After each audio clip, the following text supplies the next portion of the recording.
कहा था कि कभी दूसरी बार भी मानस अमृत भाग 2 गाएंगे। तो मुझे लगा कि फिर कुछ और चर्चा इस कथा में करेंगे और साथ साथ भगवान की कथा के मंगलमय प्रसंगों का भी आस्वाद हम लेंगे। तो उस समय जो पंक्तियां आधार बनाई गई थी, श्रवणामृत जही कथा मई कैसो प्रगट होत किन भाई, प्रभु बचनामृत सुनी न अघाऊं, तन पुलकित मन अति हर्षाऊं। जिसमें अमृत शब्द गोस्वामी जी ने प्रयोग किया है, तो इन्हीं पंक्तियों को आधार बना करके फिर एक बार हम मानस अमृत का हम सब पान करने की कोशिश करें। फिर एक बार इन 2 पंक्तियों का गान आपकी स्मृति में रह जाए, इसलिए फिर एक बार।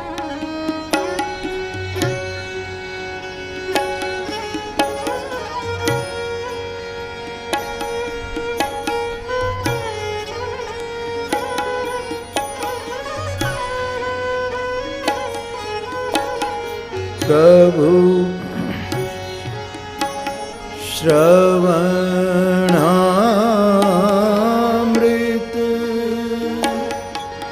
जय कथा सुहाई, कही सो प्रगट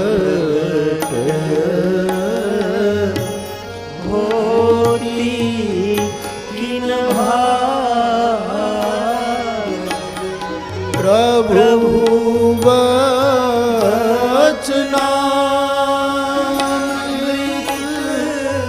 सुनी अघाऊं, तनु पुलकित मन अति हर्षाऊं,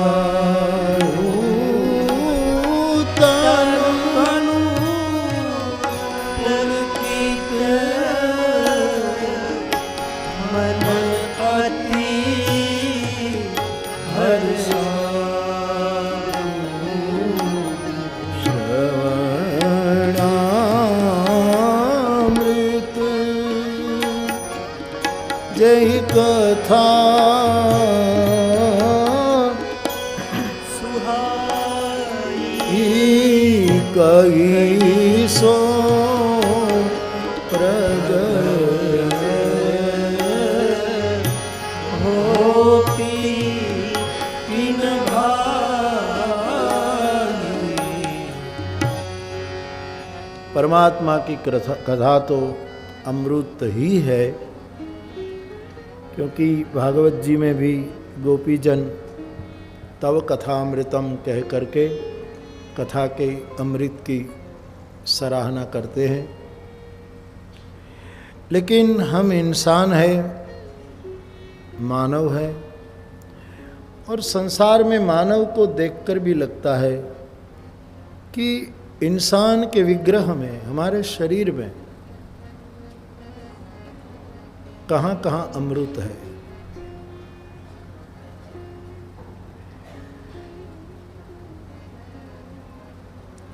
सब में ये होता है। कई लोगों का दबा हुआ है, ऊपर कुछ और है, कई लोगों में प्रत्यक्ष है। लेकिन अमृत हम सब महसूस करते हैं कि प्रत्येक व्यक्ति में कुछ स्थान है जहां अमृत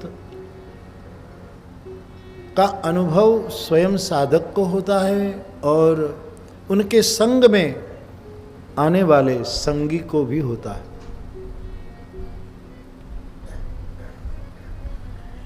एक तो व्यक्ति की बोली में अमृत होता है। कई लोग ऐसे हम संसार में देखते हैं कि जिसकी बोली में अमृत ही टपकेगा, कभी उसकी बोली विषीली नहीं होती, अमृतमयी ही होती है। इसलिए यहाँ प्रभु वचनामृत शब्द का प्रयोग किया है कि प्रभु की वाणी, प्रभु की बोली अमृत है।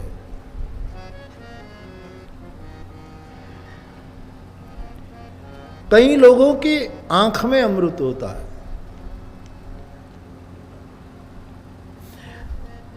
कहते हैं कि आंख में दो चीज रहती है, या तो अमृत रहता है या तो ईर्ष्या रहती है।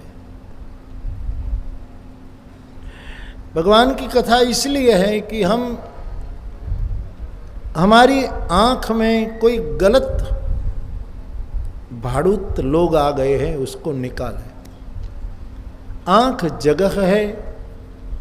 कई लोगों की, हम नहीं कहते कि भाई उनकी दृष्टि में अमृत है, वो देखे और दीवाना कर दे, शायद उसको जादू आए। आंख में अमृत हो। नयन अमीय दृग दोष विभंजन, सदगुरु की चरण धूलि से आदमी की आंख में स्थिति आती है। तो एक तो बोली में अमृत रहता है, आंख में अमृत रहता है, कई लोगों के स्पर्श में अमृत। इसलिए हमारे ग्रंथों में एक शब्द आता है पीयूष पाणी, स्पर्श। जैसे सदगुरु किसी के सिर पर हाथ रख दे,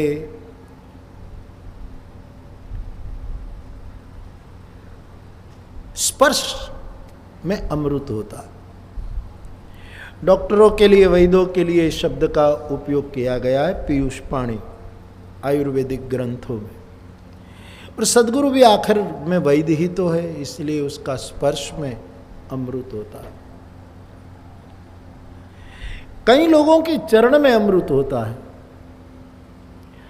इन्हीं चरणों को यदि हम छू ले, उसका स्पर्श हमें प्राप्त हो, हम छुए उसको। कोई पहुंचे हुए सदगुरु का सिर, हमारे सिर पर हाथ आ जाए, वो हमें छुए, उसमें भी अमृत होता है। अथवा तो हम उनके चरणों को छुए, उसी में भी अमृत होता है।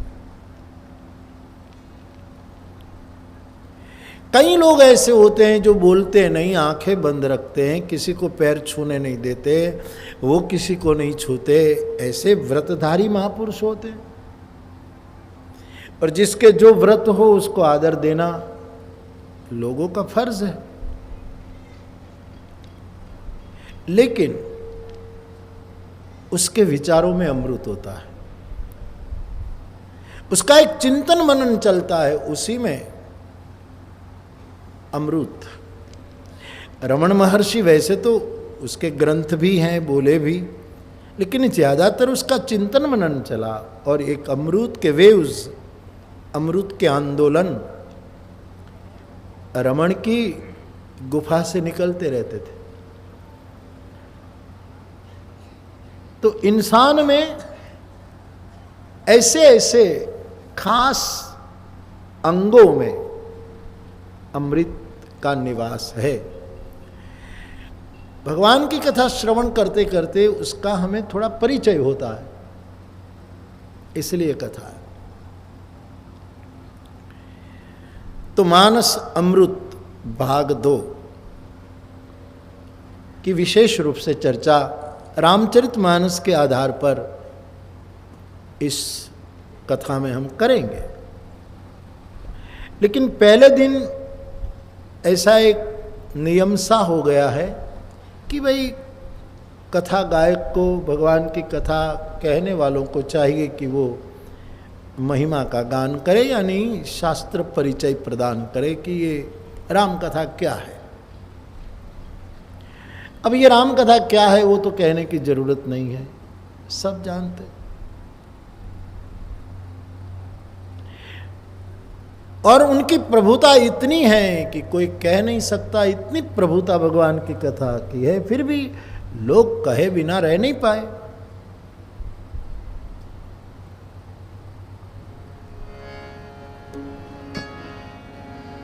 सब जानत प्रभु प्रभुता सोई सब जानत प्रभु प्रभुता सोई तदपि कहे बिनु रहा न कोई तदपि कहे बिनु रहा न कोई। सब जानते हैं कि प्रभु की प्रभुता इतनी असीम अतुलनीय है कि कोई उसका बयां नहीं कर सकता, लेकिन फिर भी कहने वाले कहे बिना भी नहीं रह पाए, कहते गए, बोलते रहे। इसी विचार के आधार पर हम बोलने की चेष्टा करते हैं। बाकी ईश्वर की प्रभुता सब जानते हैं, कौन उसका बयां, कौन वर्णन कर सके। लेकिन न कर सके तो भी जितना हम करें वो भजन का एक प्रभाव है, भजन का एक प्रकार है। इसलिए तहां वेद अस कारण राग। क्यों भाई, जहां नेति नेति के सिवा कुछ आता नहीं उसका वर्णन बार बार क्यों करें। लेकिन बार बार वर्णन करना भजन का एक प्रकार है, भजन की एक विधा है। तो पहले दिन राम कथा की महिमा जो कोई नहीं कह पाता, लेकिन फिर भी सब कहते हैं, कहे बिना कोई नहीं रह सका। तो ऐसी 7 सोपान वाली ये राम कथा, आप सब जानते हैं रामचरितमानस के 7 सोपान।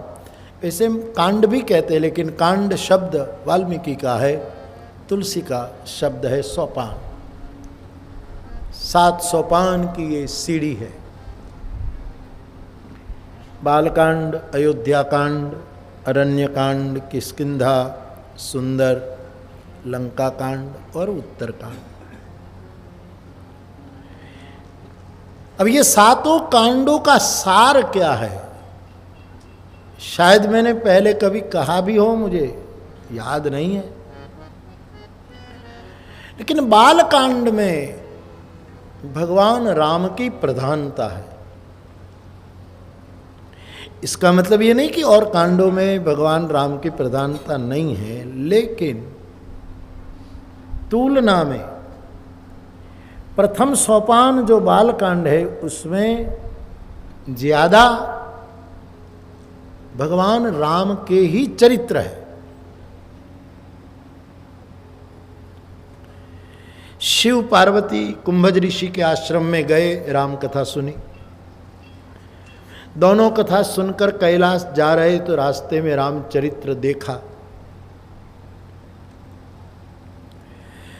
फिर भ्रम निवारण हुआ तो सती ने शिवजी से पार्वती के रूप में जिज्ञासा की कि मुझे राम कथा सुनाओ। और भगवान महादेव ने राम कथा सुनाई। राम का प्रागट्य, नामकरण, बाल लीला, सभी छोटे बड़े प्रसंग राम जी के ही चल रहे बालकांड में। फिर भगवान विश्वामित्र जी के संग गए, अहल्या का उद्धार किया, धनुष भंग किया, जानकी जी को प्राप्त किया और धाम धूम से ब्याह हुआ और लौटकर अयोध्या आए। मेरी व्यासपीठ को यदि कोई कहे कि बालकांड में किस चरित्र की प्रधानता है, तो मैं कहूँगा कि बालकांड में भगवान राम केंद्र में है। सब जगह राम ही केंद्र में है, लेकिन फिर भी विशेष रूप में बालकांड में राम का चरित्र प्रधान है।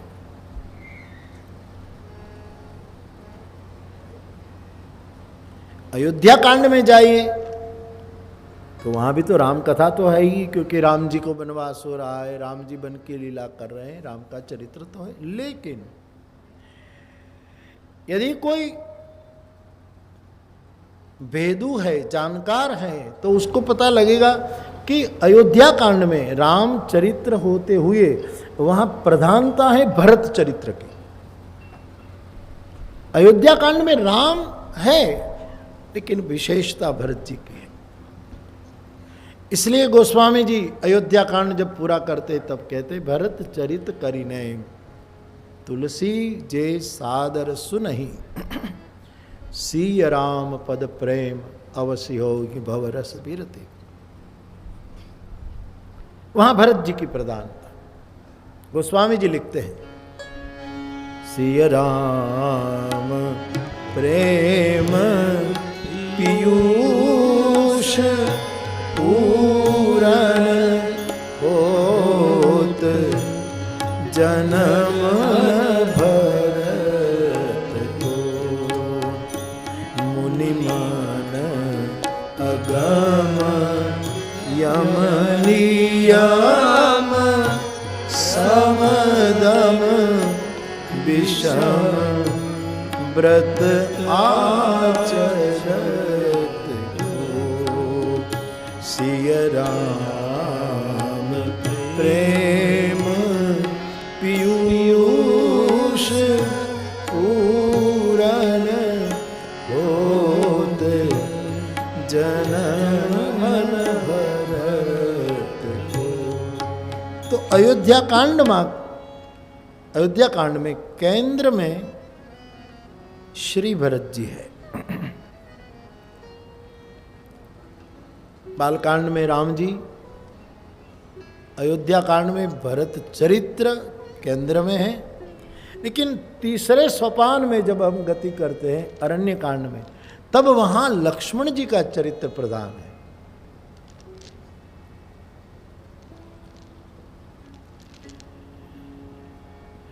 लक्ष्मण जी अरण्य कांड में प्रधान चरित्रों में केंद्र में है। भगवान को चित्रकूट से स्थलांतरित होना था, चित्रकूट छोड़ना था, इसलिए प्रभु को ये छोड़ने की लीला करनी थी। तब लक्ष्मण जी कंदमूल फल लेने चले जाते हैं और भगवान एक लीला का सर्जन करते हैं, वहां लक्ष्मण केंद्र में है।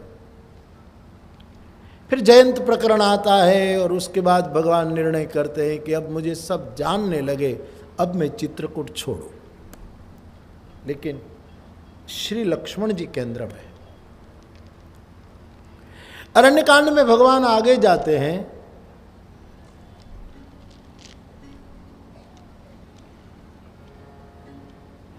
पंचवटी में प्रभु गए तो पंचवटी में लक्ष्मण जी भगवान राम को 5 प्रश्न पूछते, 5 जिज्ञासा करते। ये बड़ा अद्भुत प्रसंग, जिसके जवाब में भगवान ने लक्ष्मण जी की जिज्ञासा का समाधान किया। संत लोग जिसको राम गीता के नाम से भी घोषित करते हैं। एक श्रोता के रूप में लक्ष्मण जी वहां केंद्र में। आध्यात्मिक घटना। कभी अरण्य कांड का ये प्रसंग लेकर आप शांति से चिंतन करिएगा। कभी मुझे याद है कि कहीं सिकंदराबाद या हैदराबाद कहीं ये प्रसंग उठाया गया था। किसी को प्रश्न कैसे पूछना चाहिए, वो इस प्रसंग से हमें सीख मिलती है।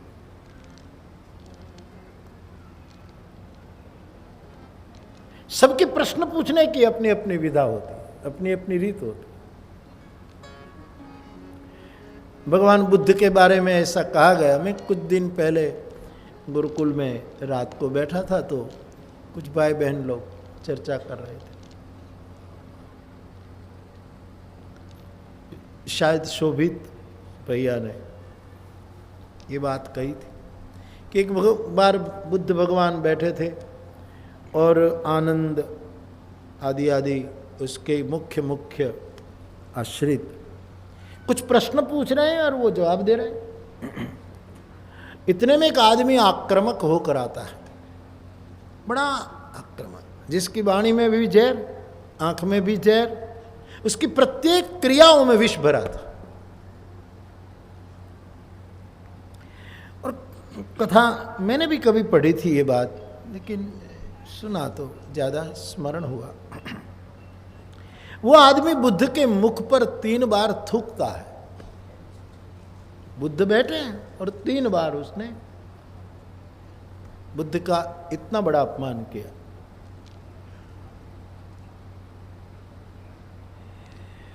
बुद्ध तो चुप रहे, मुंह पोंछ लिया, लेकिन उसके शिष्य जरा आग बबूले हो गए कि हमारे भगवान को ये आदमी इस तरह परेशान करे,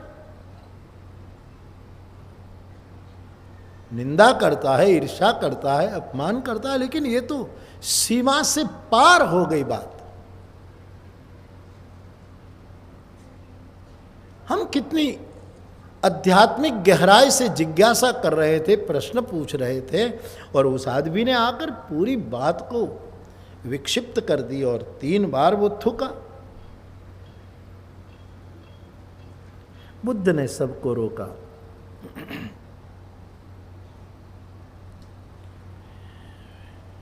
बोले आप बहुत कृपालु है, करुणा की मूर्ति है, कब तक सहन करना है? वो दंड का अधिकारी है, उसको दंड मिलना चाहिए। बुद्ध ने कहा कि आप मेरे पास बैठकर क्या कर रहे थे? बोले आपको प्रश्न पूछते थे। तो बुद्ध ने कहा वो आदमी ने भी तो प्रश्न ही पूछे थे, लेकिन उसकी प्रश्न पूछने की पद्धति भी अलग थी। उसने मुझे मेरे मुंह पर थूक करके प्रश्न ही पूछे हैं, लेकिन सबके प्रश्न पूछने की विधा बिलग होती है। ये प्रश्न ही मुझे बहुत अच्छा लगा बुद्ध का ये जवाब, कि वो मुझे प्रश्न ही पूछ रहा था। बात बिल्कुल।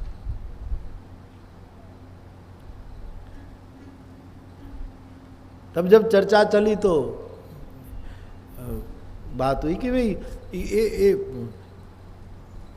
बुद्ध के मुख पर थूकना और बुद्ध कहे कि वो प्रश्न पूछ रहे हैं, तब चर्चा में भाग लेते हुए ये बात आई कि आखिर जो प्रश्न पूछते हैं वो थूकते ही तो है, और क्या है साहब? वो बेचारा जरा निकट जाकर थूका होगा और लोग जरा दूर से बैठकर थूकते हैं, बाकी प्रश्न पूछना वो थूकने के सिवा और है ही क्या? जिज्ञासा का प्रदेश बिलग है।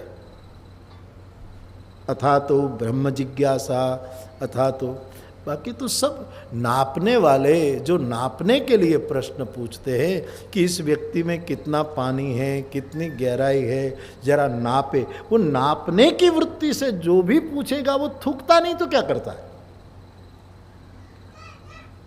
अब थूकने में भी होठ काम में आते हैं, होठ ही तो काम में आते हैं। जिसके संदेह समाप्त हो गए उसको प्रश्न होता ही नहीं, उसके मुंह से थूक नहीं निकलता। जिसके प्रश्न,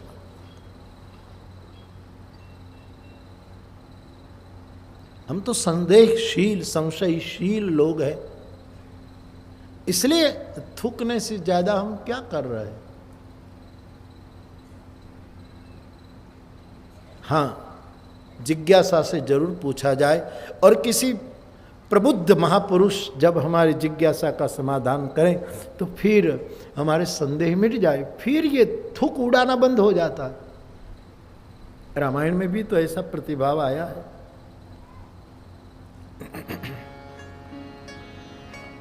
गए वो मोर संदेह, सुने वो सकल रघुपति चरित, भयउ राम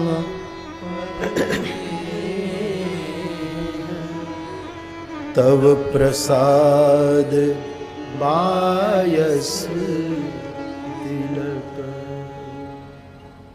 एक सदगुरु की बोली में अमृत बरसा और संदेह मिट गए, फिर कुछ पूछने की बात नहीं आई, फिर थूक उड़ाने की बात नहीं आई।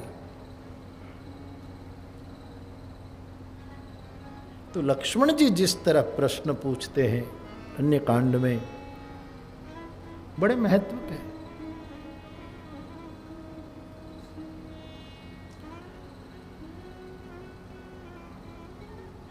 5 प्रश्न पूछे, आप जानते, उसमें हम अभी न जाएं। तो लक्ष्मण जी पूछते हैं, इसलिए मेरी समझ में अरण्य कांड में केंद्र बिंदु लक्ष्मण है। वही लक्ष्मण जी शूर्पणखा को दंडित करते हैं। एक जिस घटना से एक बहुत बड़ा संघर्ष छिड़ा और उसके फलस्वरूप राम राज्य की भेंट जगत को प्राप्त हुई, दूषणों के शिर कट गए, समाज सुव्यवस्थित हुआ, वो प्रसंग जहां से पैदा हुआ उस प्रसंग के केंद्र में लक्ष्मण है, क्योंकि लक्ष्मण ने शूर्पणखा के नाक कान काटे थे।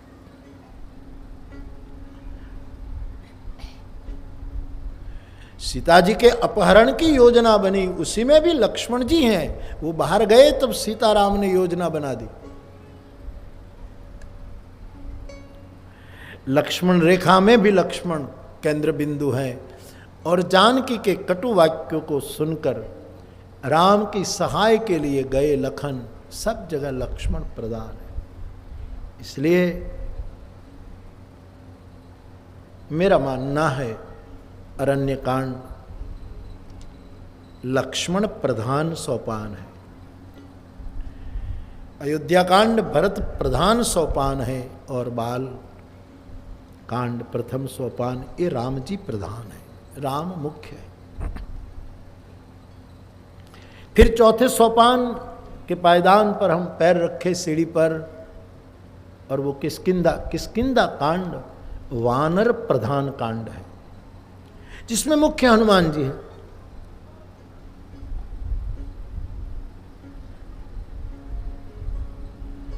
सुग्रीव, बाली, अंगद, ये सभी बंदरों की चर्चा है गोस्वामी जी ने बहुधा किष्किंधा कांड में उठाई, और हनुमान जी तो मुख्य है ही।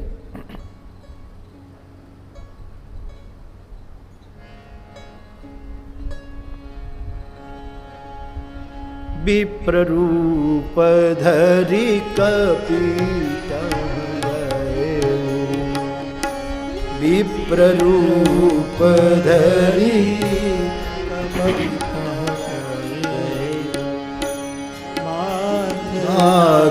पूछत रस भये, को तुम श्यामल गौर शरीरा, छत्री रूप फिर भुवन वीरा, कठिन भूमि कोमल पद गामी, कवन है भुवन विचरहु स्वामी, मृदुल मनोहर सुंदर गाथा,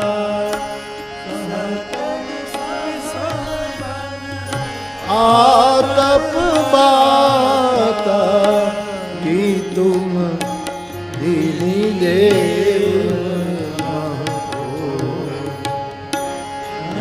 नारायण। आप सब जानते हैं हनुमान जी का प्रवेश ही तो रामचरितमानस में किष्किंधा में ही होता है। तो मुझे कहने दो, किष्किंधा के केंद्र में श्री हनुमान जी अथवा तो सभी वानर जाति, बाली, सुग्रीव, अंगद, ये सभी का चरित्र गोस्वामी जी ने किष्किंधा में प्रकाशित किया। तो हनुमंत तत्व किष्किंधा में उजागर होता है। पांचवा सोपान सुंदरकांड, वो सीता प्रधान सोपान है। सुंदरे सुंदरी सीता, ऐसा उल्लेख मनीषियों ने किया। सुंदरकांड में यदि केंद्र बिंदु, केंद्र में कोई सुंदरता है तो मां जानकी है। केंद्र में सिया जो है, सीता प्रधान है सुंदरकांड। लोग जरूर मानते हैं कि सुंदरकांड का पाठ करने वाले बहुधा इसी मानसिकता में थे कि हनुमान जी का कांड, जरूर हनुमान जी तो है ही, लेकिन ज़्यादातर एक किष्किंधा में ज़्यादा वो होता है। तत्व के रूप में सुंदरकांड का केंद्र बिंदु मां जानकी है, सीता जी। उसकी लीला के इर्द गिर्द सुंदर का वैभव है, सुंदर की महिमा।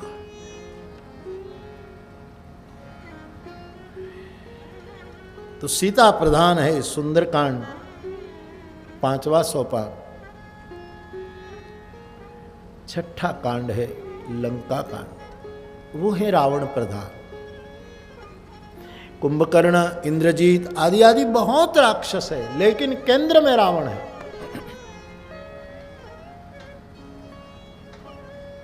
पूरा कांड रावण से व्याप्त है।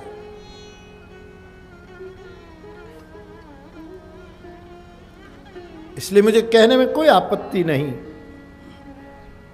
लंका कांड रावण के इर्द गिर्द घूम रहा। और उत्तरकांड आखिरी 7वां सोपान उत्तरकांड, उसके केंद्र में केवल और केवल बाबा भुसुंडी है। एक गोस्वामी जी की देन है। कहा भुसुंडी जी केंद्र में है।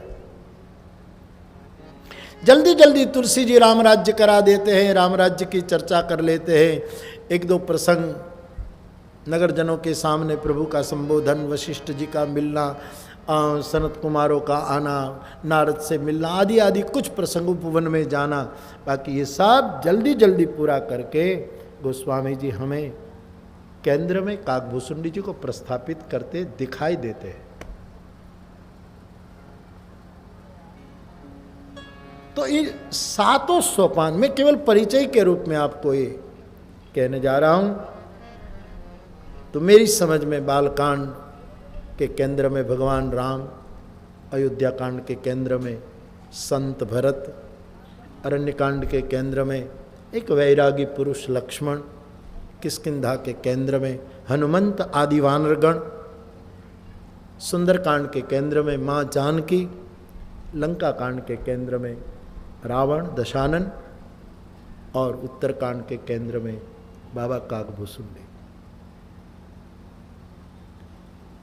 और ये सब जगह अमृत है, प्रत्येक कांड में अमृत है, क्योंकि मानस अमृतमयी शास्त्र है।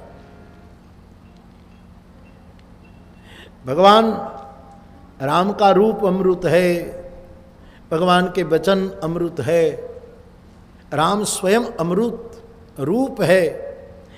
छोड़ो उसका रूप तो जिसने देखा हो वो जाने, लेकिन एक वस्तु तो पक्की है कि उसका नाम अमृत है। प्रभु का नाम अमृत है। इसलिए गोस्वामी जी कहते हैं, धन्यास्ते कृतिनः पिबन्ति सततम श्री राम नामामृतम। तो ये एक एक कांड में जो चरित्र की प्रधानता है वो सब अमृतमय है। भगवान राम का सब कुछ अमृत है। उनकी लीला समझ में आए न आए, उनके धाम में हम निवास कर सके न कर सके,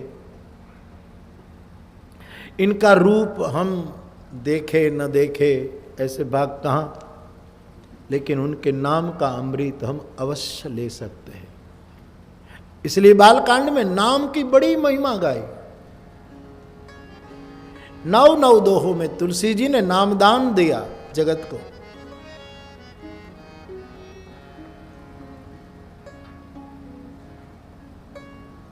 नाम सप्रेम पीयूष है, प्रेम पूर्ण अमृत है नाम।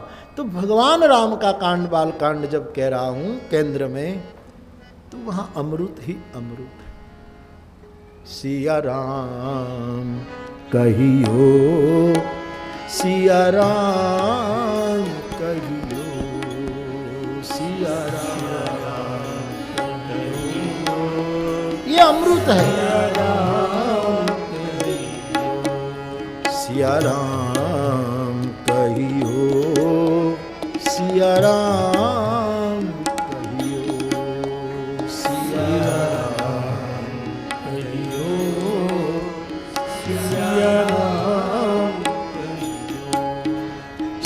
सिया राम कहियो, सिया राम कहियो, सिया राम कहियो, सिया राम कहियो, सिया राम कहियो, सिया राम कहियो, सिया राम कहियो, सिया राम कहियो,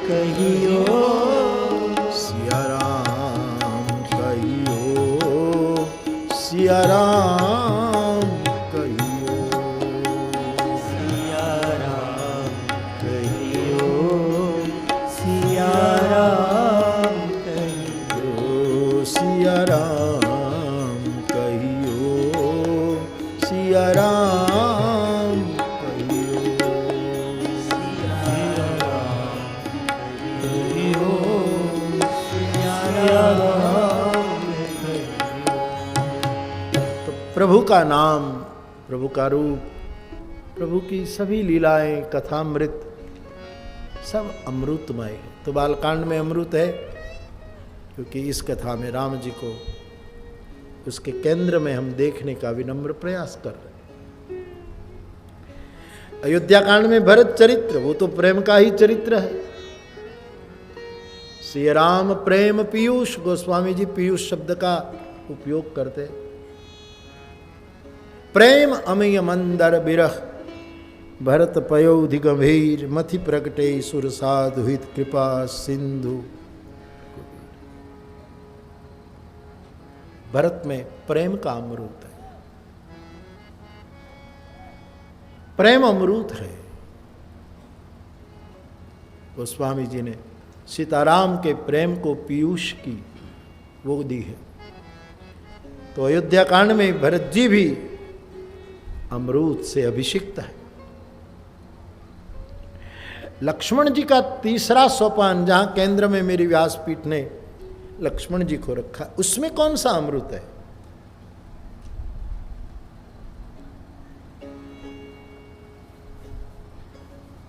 उसमें त्याग का अमृत है, वैराग्य का अमृत। त्यागे नैके अमृतत्व मानसु, परेण नाकम निहितम गुहायाम, बिभ्राजते यत यतयो विशंति। उपनिषदकारों ने जो त्याग को अमृत कहा है, त्याग अमृत है, वैराग्य अमृत है। लक्ष्मण जी के निवेदनों को, लक्ष्मण जी की कभी कभी उग्रता को देख करके कई लोगों को आशंका होती है कि उसमें प्रेम इतना नहीं दिखाई देता, लेकिन ये ठीक नहीं है। प्रेम न होता तो त्याग ही नहीं होता। त्याग तो प्रेम का बच्चा है। जहां हमारा प्रेम होता है वहां हमारा त्याग शुरू हो जाता है, और जहां हमारा मोह होता है वहां संग्रह शुरू हो जाता है। इसलिए तो मोह और त्याग में इतना अंतर बताया। तो लक्ष्मण जी भीतर से बहुत राम प्रेमी है, लेकिन उनका जो त्याग है अद्भुत है। तो लक्ष्मण जी में प्रेम का अमृत है, वैराग्य का अमृत है। किष्किंधा कांड में हनुमान जी है। हनुमान जी तो अमृत क्या, स्वयं अमर है। अजर अमर गुण निधि सुत हो, अजर अमर गुण निधि सुत हो, करहु बहु रघुनायक छो, करहु बहुत रघु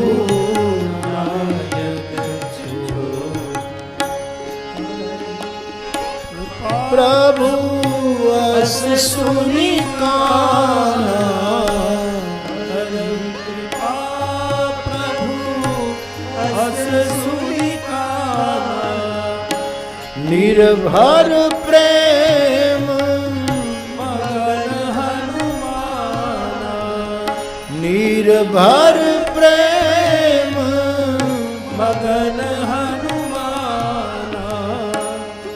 कृत कृत्य भयऊ मैं माता, आशीष तब अमोघ विख्यात, आशीष तब अमोघ विख्यात। तो हनुमंत चरित्र केंद्र मां किष्किंधा के, और वहाँ वो स्वयं अमृत स्वरूप है, अमर है। श्रवणामृत जेगी कथा कही सो प्रगट। तो प्रत्येक कांड के केंद्र में जो पात्र है, इन सब से अमृत